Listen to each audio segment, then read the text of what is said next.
প্রচণ্ড গরমে অতিষ্ঠ খুলনার জনজীবন এ বিষয়ে আরো বিস্তারিত জানাতে সরাসরি যুক্ত হচ্ছেন রকিবুল ইসলাম মতি।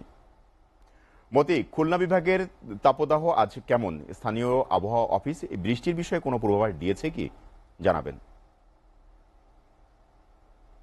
সোহেল, আপনাকে জানিয়ে রাখি যে খুলনা বিভাগে কিন্তু আবহাওয়া অফিস এখন পর্যন্ত কোনো ভালো সুখবর দিতে পারেনি আবহাওয়া সংক্রান্ত বিষয়ে।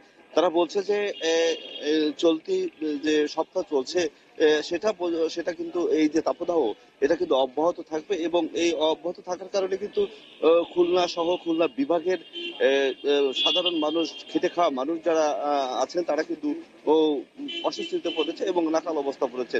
এরই মধ্যে কিন্তু খুলনার যে বিভাগের যে চুয়াডাঙ্গা এবং বাগেরহাটের যে বাগেরহাটের মোংলা অথবা হচ্ছে গিয়ে যশোরের এইসব অঞ্চলে কিন্তু প্রচন্ড তাপদাহ বাড়ছে এবং সেই তাপদাহ কিন্তু যে মানে যদি আমি আপনাকে দর্শকদের জানিয়ে রাখি যে খুলনার আবহাওয়া অফিসের ইনচার্জ আমিরুল আজাদ যে বিষয়টি আমাদেরকে জানিয়েছে, খুলনার সর্বোচ্চ তাপমাত্রা ছিল 41.2 ডিগ্রি সেলসিয়াস। এছাড়া যশোর জেলায় 41.2 ডিগ্রি সেলসিয়াস, চুয়াডাঙ্গায় 41.2 ডিগ্রি সেলসিয়াস।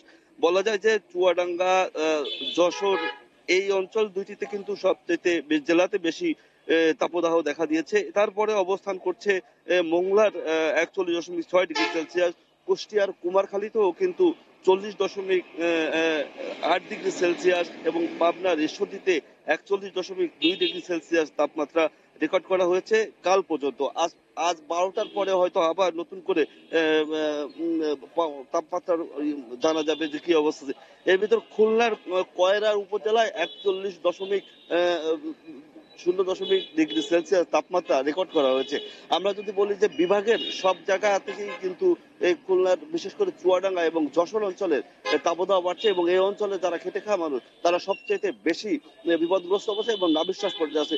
এতে করে আমি যশোর এবং চুয়াডাঙ্গা খোঁজ নিয়েছি যে তারা যে জিনিসটা বলছে যে বৃদ্ধ এবং শিশু তারাই কিন্তু বেশি এই ক্ষতিগ্রস্ত হচ্ছে এবং তারাই ইফেক্টেড হচ্ছে এবং হাসপাতালে তারাই অবস্থান নিচ্ছে।